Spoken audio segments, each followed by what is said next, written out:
Hello, everyone, and welcome to another GoCrisis podcast.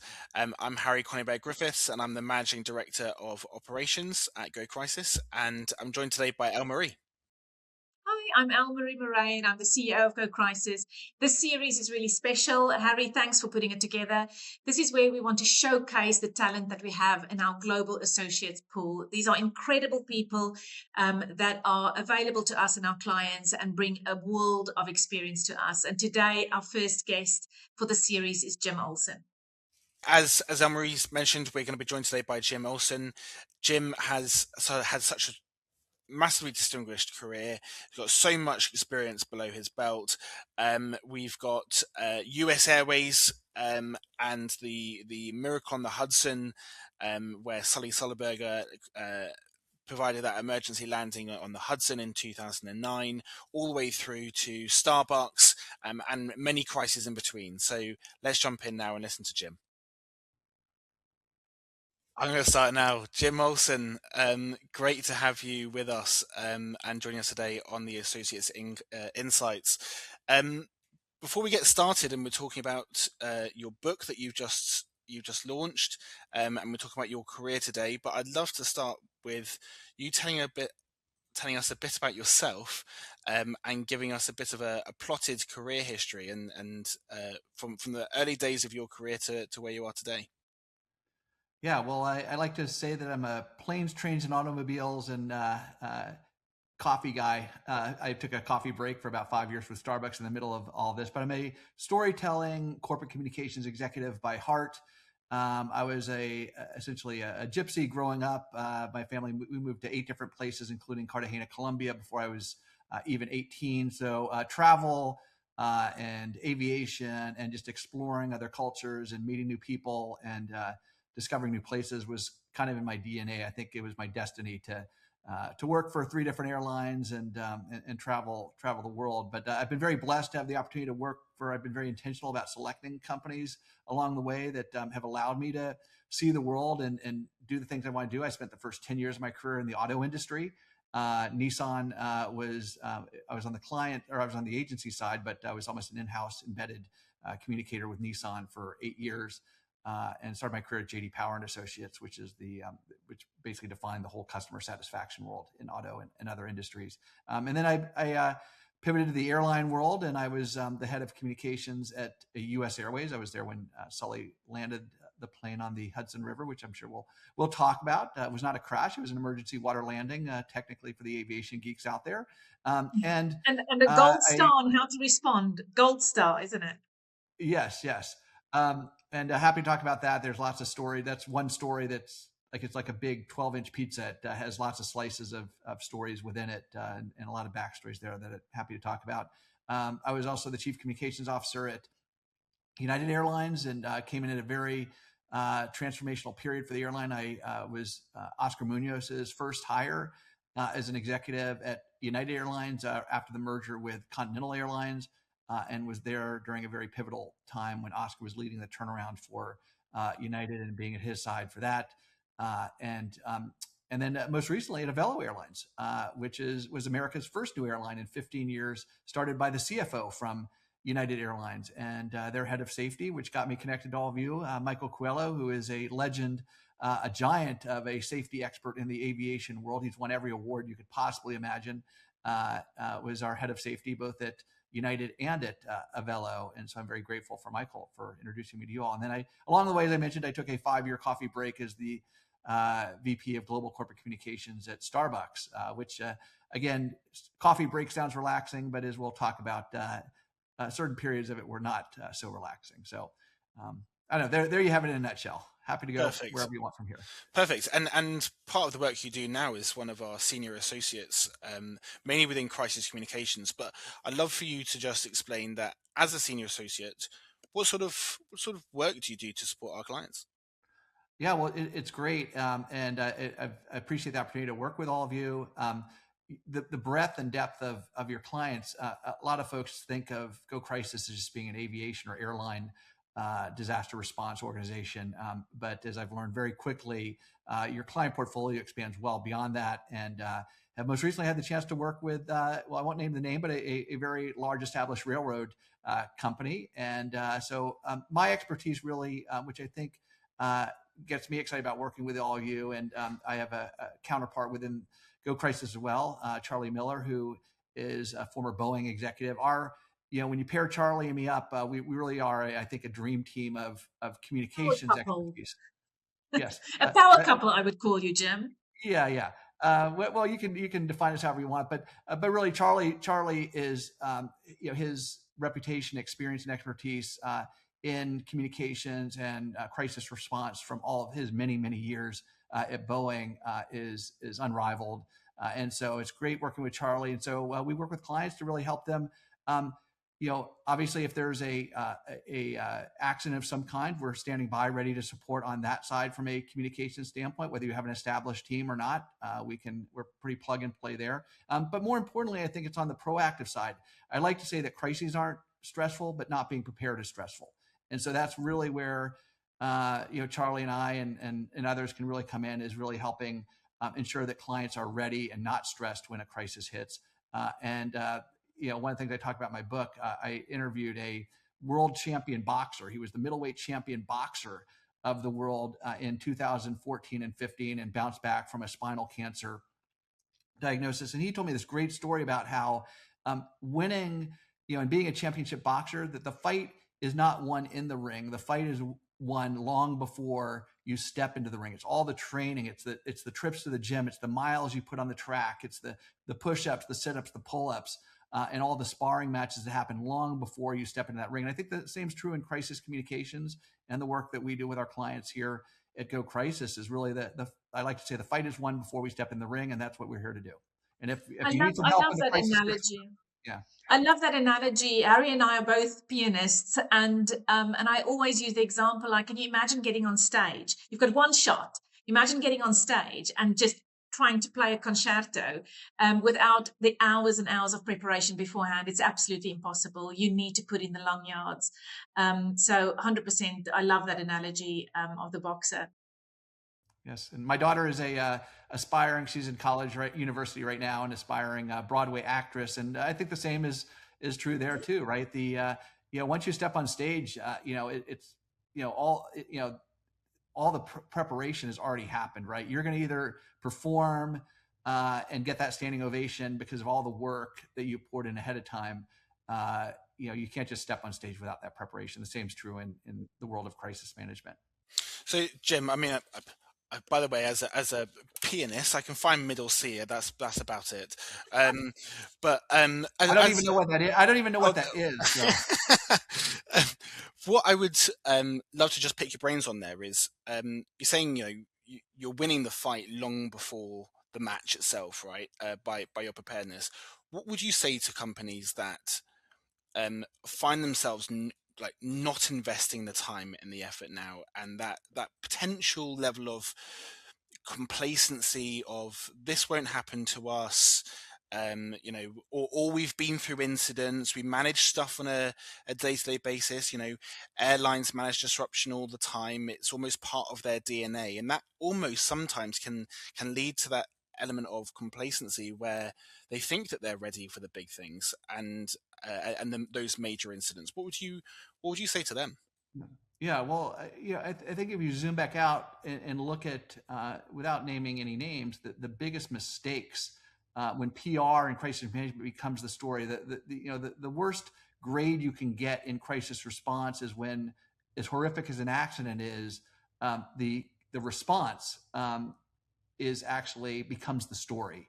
And so I guess my first warning would be, you don't want your response to become the story that overshadows already the tragedy that's occurred. And that's, again, where that preparation come in. I mean, I like to say that, when I've faced crises, both good and bad, I am not perfect. I've got, my fair share of battle wounds where we did not handle things perfectly. And some of those were the best lessons I've learned. But it's so important that you have clarity and that clarity and judgment and that ability to make those in the moment decisions. And if you're distracted with all the tactical execution, like not having a leader's script already written in the voice and the culture and the values of the company, and you're scrambling to write that. Now, yes, you have to plug in the details, but if you don't have the overall narrative created ahead of time, you don't have the initial social media statements and posts ready to go, and you're scrambling to produce those and get approvals on those, all of a sudden,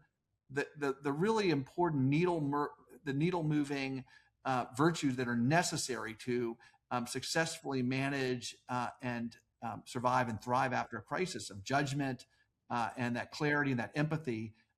You're going to be so distracted down the weeds with all that tactical execution that you're not going to have that judgment. And trust me, I've been in those situations where my judgment has been fogged because we've been blindsided with a crisis that we didn't anticipate.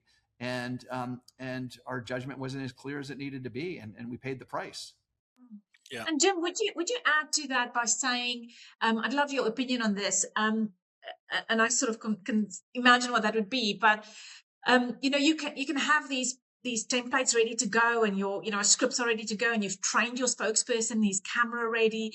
But I would say on top of that, to understand your organization's general philosophy or policy around responding to something. That's always where I will go. You can throw the curveballs, but what is our general position? We put people first. We communicate, quickly and transparently. Like, what would you say to that overarching philosophy that drives the vision of these templates? Yeah, well, first and foremost, and this is what Oscar and I did when I first arrived at United, is you've got to have a fully grounded and essentially embraced purpose, mission, and values, because that is going to be your North Star. That's going to be your compass. That's going to get you through a crisis. And as a leader, not necessarily even as a CEO, whether you're the CEO or the head of comms or the head of emergency response, it's going to be that purpose, that mission, and those values that ultimately keep you on track. And so when you feel like things are starting to maybe go in a direction that is not as empathetic or people first, as you put it, which I'm a big believer in, if process and procedure starts to eclipse people, if you have a really people-focused set of values and a people-focused purpose, that will be your compass in many ways, your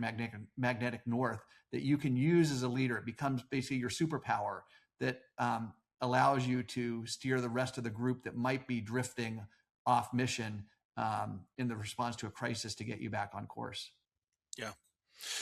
Great. Jim, I'm going to change the direction slightly here. You've had a hugely distinguished career. And now you've launched your book, Tailwind. I think you've got it in front of you if you want to hold it up. I mean, we're going to plug this. Hold it up long enough. There we are. Jim, why have you written the book now? Well, I actually started writing it about 20 months ago. So I wish I could say it was right now and I was that fast of a writer, but I'd always had a book in me. But it's basically the tentpole of the book. So I'm not telling you anything that's not already out there, because it is the thrust of the book. But in early 2024, I was diagnosed with stage 4 cancer. I had an 1.5-inch tumor on my brain and a 2.5-inch tumor on my lung. So I'm very grateful, thanks to the combination of medical innovation and strong faith and just a huge coalition of the willing of myself and others who've supported me on this network, that I've been able to slay that. Now, as folks know, cancer is a never-ending battle. So, I'm always keeping my guard up, and it's a little bit of whack-a-mole here and there. But that was really the impetus. And unfortunately, as part of that, while I was able to slay the cancer, one of the side effects they think from the immunotherapy that I was undergoing for that, and the tumor that was on my brain was in the vision part of the lobe of my brain as well. I lost a good portion of my sight as part of that. So as I speak to you today, you guys are a little bit of a blur because I have optic nerve damage as a result of that those treatments or the brain tumor. And so I'm technically legally blind, but I'm a glass half full kind of guy. So instead of referring to myself as legally blind, I like to refer to myself as I heard another person that has a similar condition to mine describe it as being partially sighted. So so the good news is I can still see enough to function and do a great job at my job. I don't see it as a limitation. It's actually been a superpower for me. And writing the book, it's kind of a long way of getting your question. When I took 3 months off, when it first hit me, it was really, it turned my world. It was like a plane hitting a clear air wake. And I rolled into a nosedive. It was the vision loss was almost worse than the cancer, at least for me, from a professional standpoint and personal. How to adjust to that, isn't that? That's quite yeah. So I took 3 months off. Thankfully, my boss, Andrew Levy, who is CEO of Avelo Airlines, he didn't ask me to take the time off. I raised my hand and told him, Coach, I need to bench myself for a little bit to learn to adapt to this new world and figure out. At that point, they didn't know what was going on. And when you're on leave, you have nothing else to do. So what do you do if you're a writer? You just start writing and journaling, and the journaling quickly turned into writing. And I punched out a 300-page book in about 90 days during that period. Because Jim, again, can you just also say without ChatGPT? And I am very pleased to say there was no AI involved in this book. Other than helping me at the very end with the credits, doing a little bit of the research on finding some of the amazing quotes and sources of speeches and stuff that I referenced in there. But every word that I authored in there came out of my own mind. So it was a great experience. And then it took me, after those 3 months, it took me another 17 months to do all the fit and finish on it and get the beautiful cover in place. And I had a great publisher partner, collaborator who has really helped me get it across the goal line. And I never thought it was possible. And here we are today with Tailwind in hand, and it's available on Amazon and all of the other places you can buy a book. So there's my shameless plug. And like I said earlier, I want a signed copy, Jim, but I will be paying full price for it. But I want you to sign it, please. And I also have to say that it's a very inspirational read. Looking at from not only from leadership, leading a company from my point of view, and I'm sure Harry's too, and also then it's got the aviation aspect to it, and tying all these aviation incidents and lessons learned and accidents to what you've learned from a leadership philosophy is very, very inspirational. And the one bit that I really loved about it is it made me think of my children's book, Going on a Bear Hunt. You can't go over it. You can't go under it. You've got to go through it. And that's a big message in your book, is that you have to go through crisis. And I'd love for you just to talk about that baptism of fire and what that could mean. Yeah, and I'm glad I finally published the book, because that story you just told, I actually would have probably referenced it in the book, because I just, that whole idea of riding the storm. I mean, I think and again, I want to make it really clear, this is not a memoir. My picture's not on the cover of the book. This is not the Jim Olson executive life story book. Certainly, it has the story that I just mentioned to you about my cancer journey and some of my different adventures in there, but it also has at least 15 other stories of 15 other extraordinary people, like the boxer that I mentioned, a lot of ordinary people, some other executives. So it's basically a rainbow of stories of other people who've gone through crucibles in their own lives. So it is not just a airline crisis management book. I don't call it a memoir or a book. It's really a compass. It is a compass for helping individuals within their personal and their professional lives, and for helping organizations navigate the storms we face. And Elmarie, as you mentioned, it's so tempting, whether you're on the business side of things or on the personal side of things, when you're confronted by a big storm in your life, whether it's a divorce, whether it's an illness, on the business side, it could be financial distress, a labor fight, an accident. Your natural instinct, it's just very human. I think it's just very primal. You want to get through that fire as fast as you possibly can. And there's nothing wrong with that. That's just how we're wired, right? Like, you just want to race through the fire as fast as you can. But what I write about in the book is that sometimes the best time where we can really rediscover ourselves and reset that compass to where we're really supposed to be headed, whether it be as an organization, because maybe the reason for that crisis was because there was actually something procedural wrong to begin with, whether it's as an individual in our personal life, in a marriage or a relationship, in an illness. It's what I call that in-between space.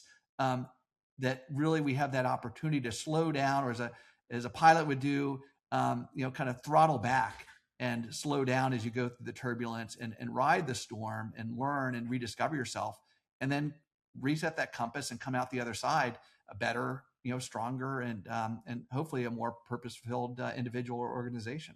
So from aviation crisis management to marriage counselling, I love it.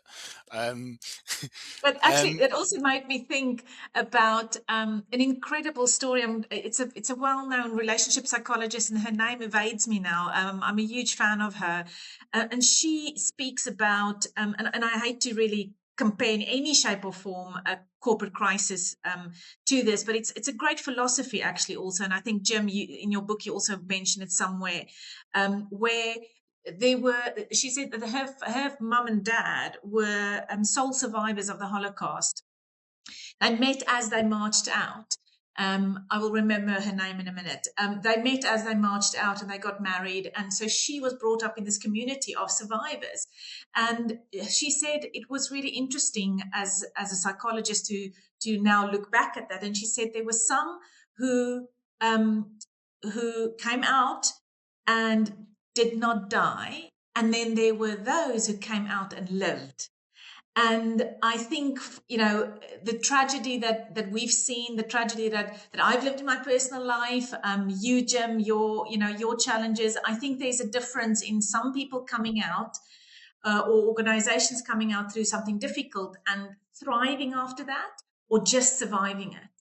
And I think that's a huge mental philosophy and strength that I don't know where people get it from, to be honest. I don't know where that comes from, but that's definitely a difference that I've seen in my lifetime. Yeah, and one of the stories I had never heard him tell this before. He actually penned it. Sorry, Jim. Esther Perel. Before I forget, Esther Perel said that. Yes, so I do quote her. Yes, absolutely. And there are some other references to the Holocaust in there as well, which again, Howard Schultz, who was our CEO at Starbucks, he told this story. It's called I call it the blanket story, and how and he talks about how the rabbi that he was visiting with once talked about the real meaning of the Holocaust being actually an example of beauty and grace, which seems counterintuitive. But the rabbi told Howard and these other Jewish CEOs that actually it was the gift of the prisoners sharing the one blanket they were given on those really icy cold train cars, and not keeping it for themselves, but sharing it with others. So the book is really packed. I think, I know we're going to get this in a second. The through line of the book is this pilot philosophy. When you face a crisis, that's what Sully did to safely land on the Hudson River, of aviate, navigate, communicate. It was first taught to, I think, Marine or naval pilots in the U.S. back in the 1930s or the 1940s, and now it's standard practice for every pilot to learn that. And so, but what I've done is I've added a fourth element to that, which is appreciate. So it's aviate, navigate, appreciate, because you're not going to get through those first three stages and successfully navigate, whether it's that personal or business crisis, without an amazing and extraordinary team of people that get you through that. So you have to add on that appreciate. And that's where I think getting back to this idea of that gratitude that is really, I think, overlooked from the Holocaust. There are amazing stories of gratitude that come out of that. And again, my situation, it's no comparison to what those or so many others have gone through in their life. But I do think there are a lot of lessons in gratitude we can learn from that example and many others that I talk about in the book. Yeah. You mentioned Sully there, Jim. I just want to take you back to the 15th of January, 2009. You were currently at the time serving as the VP of Corporate Communications for US Airways. And on that day, at roughly 3:30 in the afternoon, US Airways flight 1549 ditched into the Hudson. And that was shortly after the bird strike, after takeoff. I just want you to take us through what was going through your mind when you got that first notification. Yeah, well, first I'll go back. What was first going through my mind is I felt I was in kind of disbelief because it was such a clear, beautiful day. It was with US Airways, which was based in Phoenix. At the time, my assistant came barging into my office. Ironically, this goes back to the fight is won before you step into the ring example. I'd only been with US Airways for about 8 months at that point and never worked for an airline before. And so I wanted to get roll up my sleeves and get my arms around what the crisis plan would be if there were to be an accident. So our team orchestrated a cross-functional, not just our own team, but a truly company-wide, organization-wide drill and day-long, actually I think it was about 2 days, 2-day-long preparation session in December. So literally 30 days before Sully landed on the Hudson River, we had a comprehensive nose-to-tail crisis orientation and basically revamped our crisis plan. We took it from about 110 pages of a typewritten document and compressed it down to being a 10-page battle plan. I think that's one of the biggest mistakes I think a lot of companies make is they have these, and don't get me wrong, I mean, there's a lot of great work and thinking that go into these documents, but you have a plane go down or a train that jumps the rails, going through something like this in that moment, it's not going to help you. Now, a 10-page battle plan that tells you what to do on page 1 in the first 30 minutes, that's something that's very actionable, right? So we had done all that work and that heavy lift. And so getting back to your question, Harry, how I felt like when I turned on the TV in my office, because it had been turned off because I was actually meeting with our chief technology officer at the time, because one of the lessons that came out of that crisis drill was that we didn't have this is back in 2009, we didn't have a proper war room in place from a communication standpoint. And so I was in the middle of arguing with our CTO at the time about how we needed to have a very technologically advanced war room to handle the hundreds of calls and emails that we anticipated would be coming in. And he was telling me it was going to cost $200,000 and take 6 months. And so when my assistant ran in and shared that this that the flight had landed in the Hudson River, we turned the TV on and he turned white and I turned white. And he said, Jim, I'll have your war room set up in about 15 minutes. So lesson number 1 is that when your CTO tells you they can't do it, they can really get it done. And to his credit, he actually had that war room set up in about 15 minutes and it didn't cost $250,000. So it's a great story, but the first words I heard out of my assistant's mouth were, Jim, it's Kyle Peterson from Reuters. He'd like a comment on one of our planes floating down the Hudson River. Those were the first words that I heard before I even saw the iconic images of the aircraft floating on the river and knowing what had happened. And when I saw the images, it was before on TV, when I saw before everyone had evacuated onto the wings, that very iconic image. No one had evacuated at that point. And of course, you're thinking the very worst. You have your customers, your fellow employees, and just to be morbid, not to be morbid, but I felt like I was looking at a floating tomb, and there was no sign of survival on that flight. Planes just don't land, or crash into a river in Manhattan with no fatalities, which turned out to be the case here. Incredible. You mentioned earlier about one of the first things you did was understand what those company values were and understand that true North Star. What's it like being on the sharp end of the incident, where you've got a very, very heavy crisis comms response and trying to get the tone of that right, and whilst also realistically matching operationally in the response of what the rest of the business is doing? How do you match that of saying the right things versus the company doing the right things? Yeah, well, I think first and foremost, we had actually, and I'll go back to the US Airways example, we had actually pre-written and pre-drafted. And at that point, actually, I don't think we'd even stood up our social. This is back in early 2009, so we had not even stood up our social media channels at that point. So this was back in the stone ages of actually still putting a press release out as your first statement and having a call center of our comms and our agency folks using different colored sheets of paper with each current updated statement. So it was very archaic, but but I share that example with you because we had already pre-drafted. Now no one had imagined this scenario, right? So we did not have in the can messages written for a low altitude dual engine failure over Manhattan that successfully lands with no fatalities on the Hudson River. That's just a scenario that was so 0.05% Yeah. going to happen, that pilots weren't even trained in the US. They didn't even go have an FAA mandate to do low altitude dual engine failures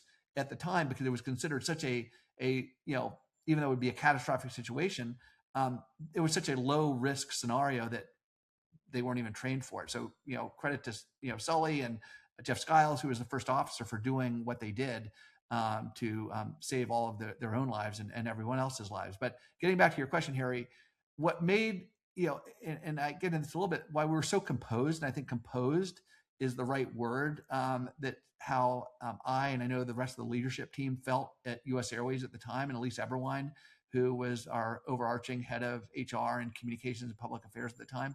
The reason we were so composed is because we were ready. We had those templates in place. Yes, we had to adapt them for the situation, but it was much easier to adapt.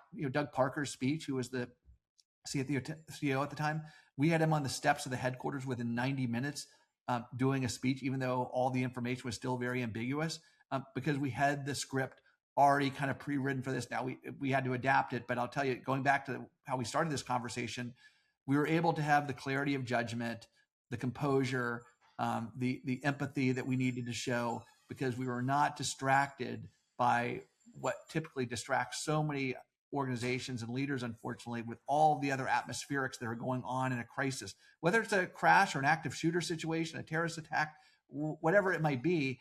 All those atmospherics are very distracting in the moment of crisis. And again, in the fog of war, if you don't have a lot of the stuff already pre-planned and drilled, and it's just, that judgment and that clarity and that empathy is going to go out the door. And that's where you start to get into trouble. Yeah. I've seen this several times. Sorry, Harry. I've seen this several times where, I'm so strict with getting the foundations right, because if the foundations on all the pillars that you're going to rely on is in place, then again, you can focus on the adaptation or the curveballs, etc. But some organizations don't have the foundations in place. So in the middle of a crisis, they are building the track as the train is moving. And those things have to be in place. They are so important. You rely on that structure. You rely on that in the time of crisis, so that then you can adapt what is already in place. It's so important. And I call it the, one of the things that, I've taught communications at Syracuse, and one of this concept I have, I call it the trust gap. And you guys, they're over on the other side of the pond, as I like to say, have this, I've been there many times. You've got the mind the gap signs on the on your own railroads over there. Oh yeah. And so it's that same kind of idea, right? Like that, companies, and even as individuals, right? Not just the organizations we work for, but just the leaders themselves, ourselves, right? We spend years, if not decades, building what I call a reservoir of trust. And that takes a long time. It's almost like building your retirement portfolio for your retirement. But then it only takes a few minutes, if not, hours or days, for that entire reservoir of trust to be completely drained. On the other hand, if you handle the situation right, again, it can be a multiplier, right? It's kind of like your retirement portfolio, a couple of good investments, and you go from retiring in a very nice flat to retiring on the beaches of Mauritius. So, so it's very, how you handle what I call that kind of that minding that trust gap, those first minutes, hours, and days, will ultimately determine the whether that reservoir of trust continues to multiply and strengthen, or is drained. And this the incident is known as the miracle on the Hudson, and miraculously everyone did survive. I'm wondering what your perspective is on this. We all know that incidents where there is major loss of life or total loss of life it's the most horrific thing, but it's almost, for a company, almost slightly more straightforward, because you're only communicating to families. When you've got a mix, it's really complicated, but when you've got total survivors, all of those people are potentially now acting as, they're directing all of their experience straight to the press. They're talking about what they went through. As a communications executive at the front end of that, what does that look like in your crisis management center, where all of these survivors now have got a direct line to the Yeah. press, and they're talking about what they've gone through. What does that actually look like?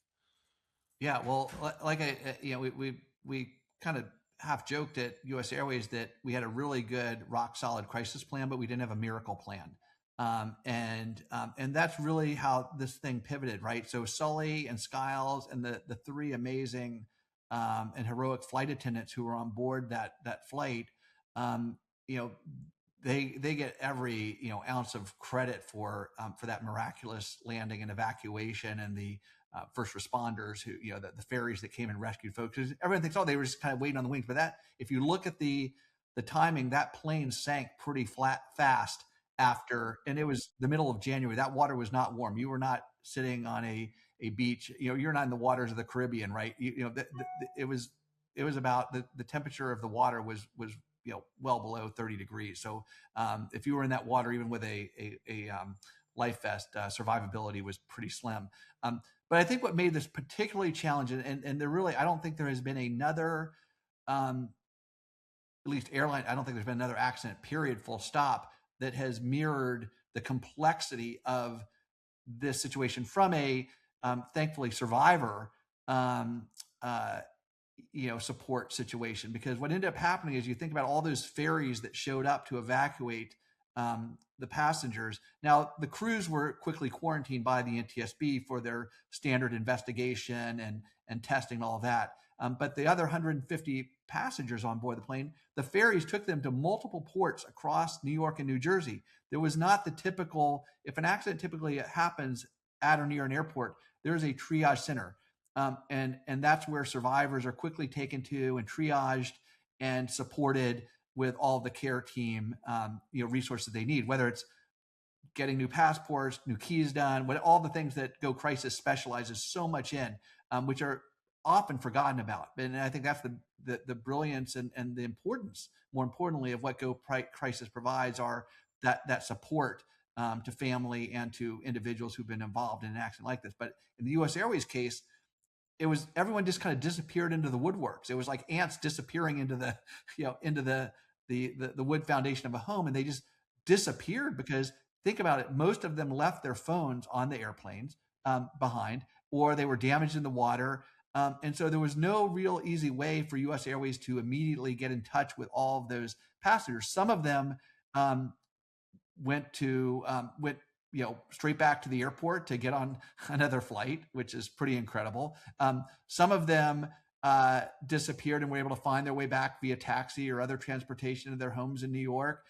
Some of them went and just checked into hotels. Some of them went and hung out in a bar for the next 48 hours and just drank for the next 48 hours, which is probably what some of us would have done. But in any event, it just really, it took us about 2 days, about 48 hours to get confirmation of survival of all 150 people. So that's why we were so careful in our initial statement that Doug Parker gave, 90 minutes. Even though there was the initial understanding that everyone had survived, we did not have that true confirmation, because at that point we probably only reached about maybe 10% of the passengers within those first 90 minutes. It took 48 hours. So our initial response was, initial reports are that everyone has survived, and which gave us, again, a little bit of air cover if for some reason there had been, unfortunately, one casualty or fatality that was just not accounted for, because you don't want to overstate.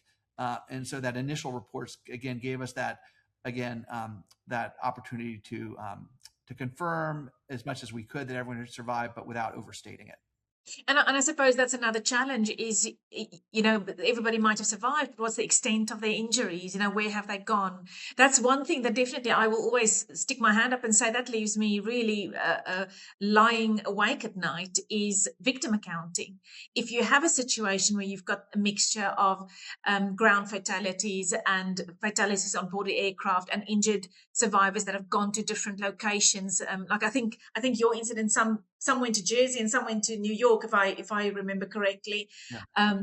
it becomes exceptionally complex to find out where are these affected people so that you can look after them and give them the information, the support that they are, that they require and that you would want to give.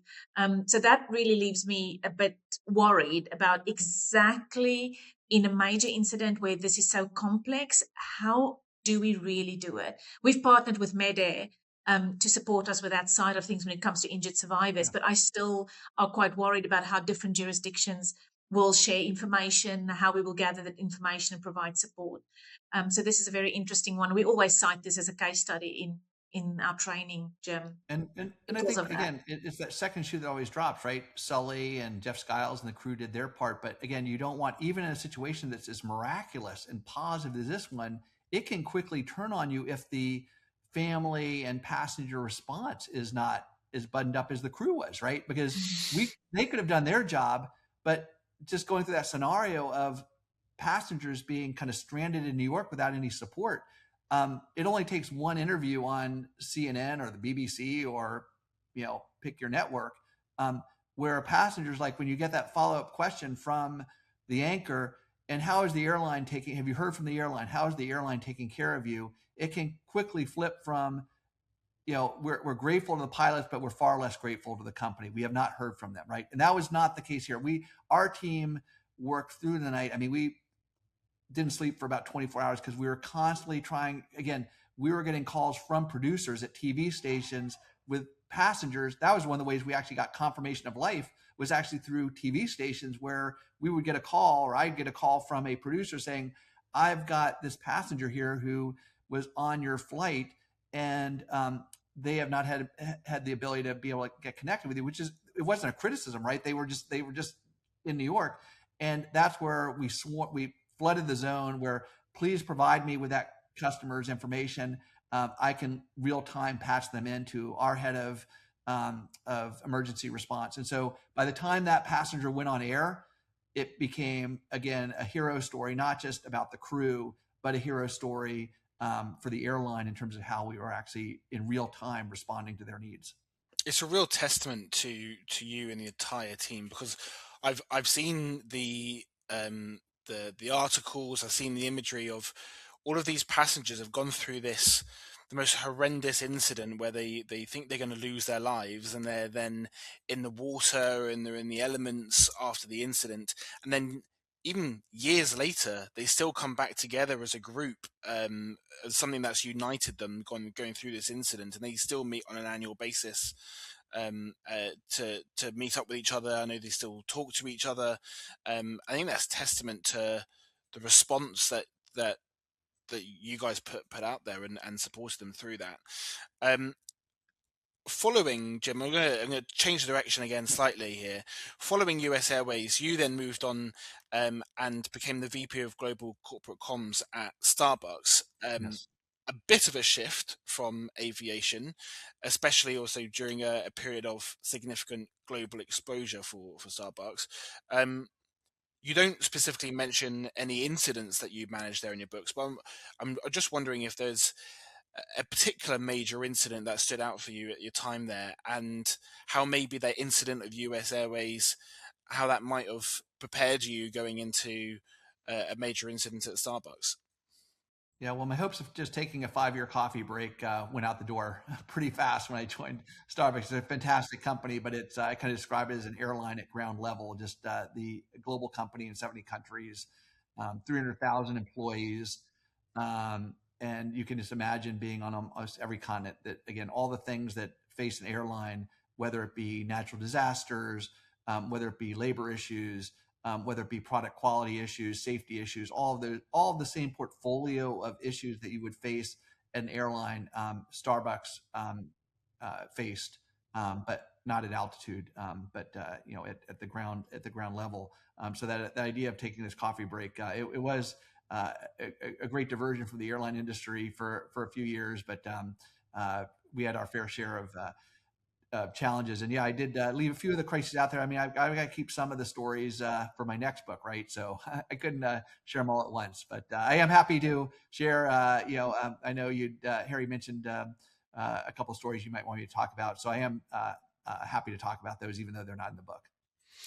Which one in particular stands out to you as being, the most, I suppose, pressing incident, where aviate, navigate, communicate, appreciate really stood out to you, I suppose? Yeah, well, so I think I think January. Well, just going back to you know, January is a month of crisis in the life of Jim Olson. It was January 15th that the that US Airways had its 1549 emergency water landing, and it was the middle of January that Starbucks faced one of its most um, consequential crises in its history, when a band of ISIS terrorists blew up one of our stores in Jakarta. It was our flagship store there, and we had to respond to that. It was a horrific situation. I was on the road um, with Howard Schultz and a couple of other executives, our president of international. We were doing a 2-week tour of Asia, and our last stop was India. And we were in the hotel getting ready, preparing Howard to go on stage to meet with our large business partner there, Tata Group. And that's when we had our 9/11 moment. All of our phones, about 5 minutes before he was walking on stage, just really started to melt with these horrific images of our store in Jakarta, um, literally under fire from ISIS terrorists. So, Jim, you're about to this. The president's there, about to step on stage in India. You're with your fellow executives, and all of your phones, as you said, start to melt there. And you've got an office and a team of people that is flooding your phones with questions. Meanwhile, you've got a store that's under fire. That situation that you're about to step into there, how do you use that aviate, navigate, communicate to sort of guide you through the next few hours of that initial response? Yeah, no, it's a great question, and so I really like to think about, and I write this in the book, that aviate, navigate, communicate is yes, it's a framework, but even more importantly, it's a mindset. You can apply it to literally any situation in your life. And so at that moment, even though I wasn't really intentionally thinking about aviate, navigate, communicate, it was something that had been embedded in me. And so we just very instinctively started to aviate. When we started to see these images of our store and smoke billowing out of the front of the Starbucks store, and the headlines crossing our screen that Starbucks under attack from ISIS, we aviated. Our first intention was to stabilize the situation and stabilize it with a people first intentionality, right? Our initial instincts at Starbucks, our culture is, and our mission really is about nurturing and inspiring the human spirit. So it's a very people focused culture to begin with. And so the initial concerns from leaders was not, wow, how much money are we going to lose from this, and the threat of financial stability. It was first and foremost, what is, are our customers and our employees and that community where that store was attacked, are they safe? What is happening there? And so those were our initial calls as we were trying to get information and stabilize the situation. Um, and so we then pivoted from that to figure out the navigate. Okay, where are we going to go from here? So after Howard came back from doing his presentation, we determined that it was, even though he was demonstrating great courage and bravery and wanting to go to Jakarta to be there with our customers and our employees and the community, it just wasn't safe with Starbucks being still under attack at that point, and with tanks on the street and everything going on. And so we had a serious discussion, and I decided to get on a commercial flight and overnight into Jakarta to be there with our leadership on the ground there, and to meet with government officials and the police there to figure out what was going on. And so that's where we kind of navigated, right? We kind of figured out, okay, we stabilized, we navigated, I got on the ground there and had several meetings with the chief of police and our president of our business in that region. And ultimately, the authorities did their job. They were able to contain the attackers, and whether they were killed or arrested. And at the same time, we were also able to determine, this goes back into the navigation phase, and having that composure. And we were able to determine that actually Starbucks was not the target.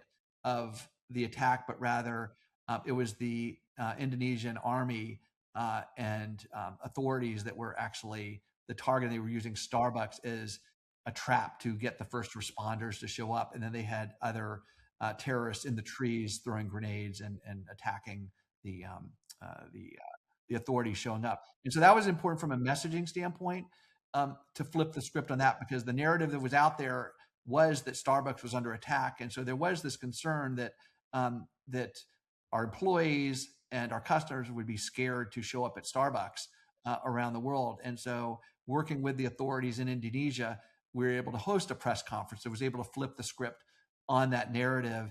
And that kind of goes into the communications side of things, right? So we didn't worry first about that message. Going back to the Aviate, Navigate, Communicate, we aviated first by being customer and employee focused. And thankfully, all of our employees were safe. They were able to evacuate to the back room when the suicide bomber entered the store. Most of our customers were able to survive. Unfortunately, a few of them, were injured or killed in evacuating the store because there were those terrorists that were on the outside of the store. And then, so that was, but we were able to stabilize and put our concern there first, navigate by getting myself and figuring out what we were going to do on the ground there. And then finally, we communicated by doing the press conference to flip the script on that Starbucks under attack narrative. And then Howard parachuted in within 48 hours. And we shut down all of our stores across Indonesia, flew everyone into Jakarta, and hosted a half-day town hall with all of our employees to reassure them of our commitment to their safety and their well-being, and offering different kinds of emotional support that they needed. And I think the final punchline of the or takeaway from this experience that really speaks to, again, this reservoir of trust and culture that's so important, and unity and mission, if you're a global organization or even as just a local organization, was when Howard sat down privately with the 5 store employees just 48 hours after that horrific attack. After meeting with them for about 45 minutes, he asked them point blank, "What can I do? What can we do at Starbucks to support you?" And the store manager stood up, representing all the 5 employees, and said, "All we ask for is that you rebuild this store as fast as possible so we can make it the best Starbucks in the world." And that speaks so much to culture, Jim. I've seen this previously in an organization that was really affected by war, and their staff had to evacuate, and they evacuated and they arrived at the offices with their uniforms, saying, "We want to work, we are here." And if you've got that strong culture of taking care of your employees, and they are your biggest advocates when you go through something difficult, isn't it? So that's really a great part of the story, is to say these guys were like, "Build our shop, we want to work." But again, it goes back to, the key lesson that I talk about in the book, and we've been talking about here, about the fight is won before you step into the ring.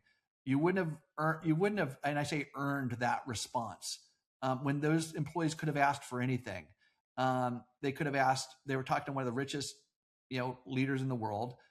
They could have asked for a 6-month vacation, a cruise around the world, a huge severance package, but they didn't ask for any of that. They just simply asked to rebuild the store and get back to doing what they were doing. And that speaks to the culture that Starbucks had built for years and years and years, and that shared sense of mission and purpose that just didn't happen overnight. And so that's where I go back to this idea that you don't know when or where something like that is going to happen, and hopefully it never happens to your organization. But if it does, you want to have that strength of culture and that strength of employee pride that we saw at Starbucks that day. Yeah, Jim, as we wrap up today's session, it would be amiss of me if I wasn't going to ask for some more pearls of wisdom from you. So I've got a couple of final questions. I suppose the first one would be, if you were to advise a fresh-faced crisis communications or corporate communications manager or emergency response manager who is joining a company and there's an incident happening right now, today, it's happening this very moment, what's your top 3 things that you would say to them right now in the heat of the moment? I sound like a broken record, but aviate, navigate, communicate. So if it's happening in the moment right now, just take that deep breath and aviate. That's all about stabilizing your situation. It's no different than when I first got my cancer diagnosis, right? Or when I lost my sight. You've got to just, you feel like the walls of the world are crushing in around you. If you feel like a pilot that's got hit by a clear a clear air wake of some kind, and you're in a nosedive of sorts. But if you listen to the transcripts of pilots that are even in the most precarious situations where their plane is ultimately, they've lost the aircraft and lost their lives, that composure that you hear in their voices is about as heroic and courageous as you could ever feel. So I would just say, if you're a communicator or leader and you're not in the flight deck of a plane that's facing imminent destruction, your situation is in some cases far even easier than that. As horrific as the situation you're facing. And so just that composure, that aviate, just stabilize your situation, focus on your people first, making sure people are safe, making sure that whatever the situation is contained, so there's not further injury or loss of life. And so that people first stabilization is critical. And then you can pivot into the navigate. What are we going to do next, right? It's just like Sully, right? When the Canada geese were ingesting the engine and lost all thrust, the plane went dark and silent, right? He put the nose down to regain altitude or to regain momentum, right? He didn't go up and stall. He had that stabilizing mentality. He aviated. He put the nose down, did the right thing. He was composed so that he could have that clarity of judgment to make the additional decisions he had to make during the navigation stage. Yeah, and I suppose back in 2009, whilst some information being reported may not have been correct and there may not have been clarity of information at that point, one of the big things obviously that we're seeing now in 2026 is artificial intelligence and the use of AI and deep fakes and misinformation. And we've seen a huge amount of that being weaponized in recent incidents. What's your thoughts on the use of artificial intelligence and deep fakes and misinformation in today's crisis management landscape?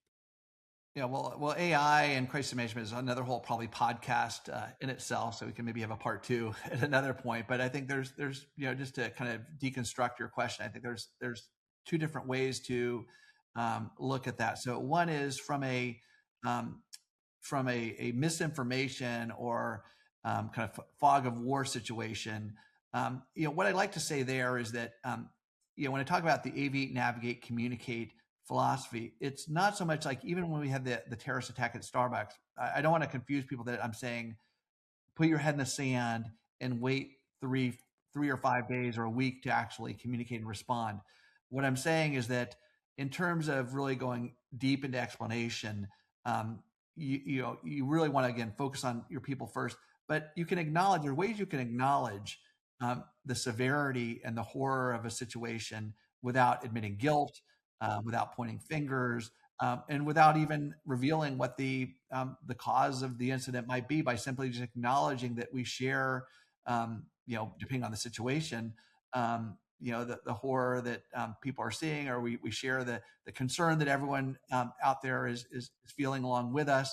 We are as committed as anyone and working alongside authorities to get to the bottom of the situation, and we will share in due time the results of that investigation. So you're still acknowledging what people, because the key thing is you want to acknowledge what people are feeling, right? This is it's communications business, but really it's about connection. It's really about connecting with how people are feeling. And that's where companies get wrong, is those initial responses are cold, unempathetic, and that's assuming that you even respond. So there are ways that you can still kind of mirror the emotions that people are feeling, that, and I say people like the general public or your stakeholders, your employees, what people are going through that moment, but without even having to apologize, without having to acknowledge, because at that point it's so early.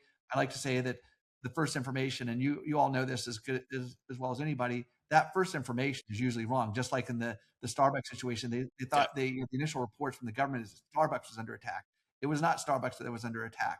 There, there were initial reports in the US Airways situation. There was not birds. There were some pretty cynical people out there that, again, long before AI was a thing, and we had to put some of these fires out, that there were mechanical issues with the aircraft, right? And so you do need to acknowledge these things and snuff out the misinformation pretty quickly.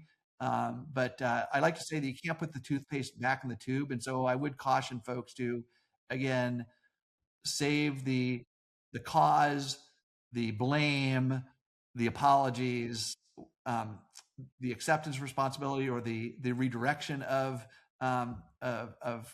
cause to other people until really you have all the facts. Because once you make some of those initial accusations or claims, even if you find out and you reposition a few days later, you can't put the toothpaste back in the tube. Yeah, and so that's why the Aviate is so important. And then you can do the broad communications. And really important under Annex 13. Obviously, we can't talk about the cause. So I suppose where there is misinformation, is finding the balance of addressing the misinformation whilst also not speculating or making assumptions on or addressing the potential cause, because you could be compromising the authorities and their investigation. So I suppose that's a tough one for the comms teams. And that's certainly true in the transportation world, but outside the transportation world, it gets a little bit blurrier. You're not under the same necessary protocols. But that said, I mean, a great example at US Airways where there were some of those pretty wide, I won't name the network, but a pretty well established US TV network was making some of those claims that night of the accident, just hours after the water landing. And you're absolutely right. My hands were tied when I had executives calling me and saying, "Jim, you've got to correct this information." I couldn't correct it, right? Because we have to stay in our lanes, and you don't want to jeopardize the NTSB investigation. But that doesn't prohibit you from picking up the phone and calling the NTSB and saying, "Hey, we need some help here. Can you all jump in here?" And because they do actually have the prerogative to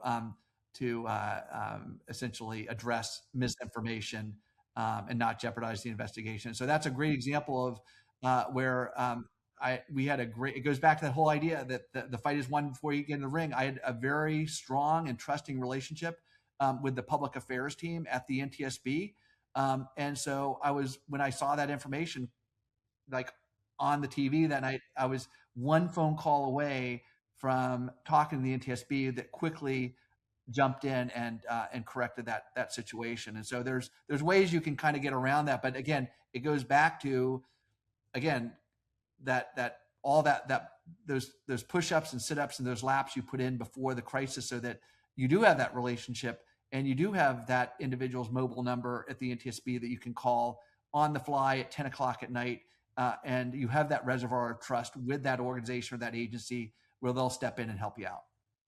I think Jim, with all the noise, sorry, Harry, with all the noise and the AI generated images, I mean, there's a point where you have to strike this balance, Jim, where you say you can't play whack-a-mole. You have to decide what bits of information you are going to spend your energy on, because otherwise you'll just run around trying to correct every single thing that's out there on every platform. What you can do is direct your energy into stabilizing, navigating, and then communicating your message that's going out there. Because I think also in your book somewhere you say crisis communications is not public relations, it's a leadership tool, isn't it? And I think that's the difference that we have to, and then striking that balance between what we communicate when and what we spend our energy on. Yeah, and I know we're running out of time here, but that's why, again, I think the one of the most important lessons from the book, beyond the aviate, navigate, communicate, and appreciate. I don't want to forget the appreciate side, right? You got to. It's in all these situations. That's the final stage, is again honoring and celebrating those that actually got you through the situation. But I do talk about this concept of consequential leadership, which is a crisis. It's not just a crisis management mindset for leaders. And I say leaders broadly. I'm not just talking about CEOs or sweet leaders. We're all leaders, regardless of the level in the organization we're in. And whether you're a freshly minted graduate or a chairman of a board, this idea of these 6 pillars, or I call them the 6 virtues of consequential leadership, which come out of the lessons I've learned from all of these leaders, whether it be Sully, whether it be Howard Schultz, Oscar Munoz that I've drawn from, and so the book kind of highlights these, which are first and foremost conviction. You've got to believe in, and you've got to have a purpose and mission. You've got to have the courage to stand up for that conviction and that mission when times are really hard. It's very easy to stand up for your mission and your values when times are easy, but when times are hard, that's where leaders backslide. And so you got to have that courage to stand up when times are tough. You've got to have composure, right? It's very easy to have conviction, but yes, as we were talking about with AI and playing this whack-a-mole, it's very easy to get aggravated. And so we've seen lots of situations, especially in the political world. I won't name names, but where you see a lot of conviction on both sides of the table politically, and there's usually one side that's very aggravated and animated, and the other side that's demonstrating an extreme level of composure. And composure always wins over aggravation, even though you have strong conviction. Collaboration, the problems in the world, both in our individual lives and in our organizations, are too big for us to handle by ourselves. And so that idea of partnership and collaboration is super important. And so don't be afraid. Sometimes we want to try and solve all the problems, especially when you're younger, right? This is a good lesson for young folks emerging in the communications crisis management business. You want to prove yourself. You want to solve the problem yourself. The best way you can show maturity as a young rising communicator or leader is to collaborate. Put that just put that individuality aside and demonstrate that maturity and that collaboration. Compassion, we've talked a lot about that empathy. I say that good leaders communicate, great leaders connect. I've been very lucky to work with those leaders that know the difference. And then I think you combine all of those kind of six virtues. I think I hit all six. You have a consequential leader for consequential times. Jim, we have covered so much today and it's been so insightful. There is an awful lot more insight in your book. So final question, can you just remind our listeners where they can get it, please? Yes. So I'll again, being a PR guy that I am, again, it's called Tailwind, a compass for turning your setback story into your comeback legacy. I hate to say it's a book for everybody, which I know sounds very cliche, but really I think everyone can learn from the lessons of I call them the storm riders here. I've got the sketches of each of them in here. So I've got these 12 to 15 other storm riders in there. And so you can find it anywhere books are sold online. So especially Amazon, if you go, the official launch is in a couple weeks, but if you go to Amazon right now, I think you might be able to find a copy or two, both in paperback and in hardcover. So enjoy. We'll make sure we share a link when we launch this out as well. Final thing from us, Jim. Thank you so much for the work that you do as a senior associate for GoCrisis, supporting our clients. It's great to have you on a team, and thank you so much for your time today. Thank you, Jim. Thank you, Harry. Lovely to see you. Great working with you guys. Thanks. You too. Thanks a lot. See you soon. Bye-bye. Wow, Elle. So that was Jim Olson. What's your thoughts? What do you take away from that? Well, Jim is just listening to him sitting, we could probably sit in Starbucks with him for hours and talk. He's an incredible human being. He's a mentor. He is a inspirational figure. He's been there. He's done that. None of this is theory to him. And I could listen to him all day long. I think the biggest thing for me is his strength that he has drawn out of his own adversity, and how he applies that to leadership is quite incredible. Just a remarkable human being, and I'm so proud that he's on our team. So proud, and he's one of many of our special associates and senior associates. Can you just very briefly, explain to our listeners what is an associate and a senior associate? What do they do for GoCrisis, and how do they support our clients?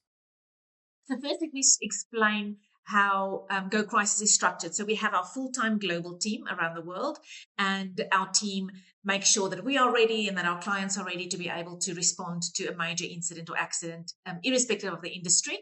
But of course, aviation is big for us, so we need to be able to get quickly to wherever we need to be around the planet.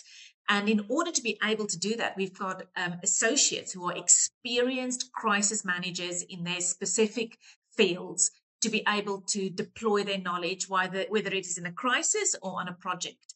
And this is what we have, is this talent pool of people around the world who are contracted to us, who work with us, who drop and go to be able to provide us with that expertise in whatever we need it to be.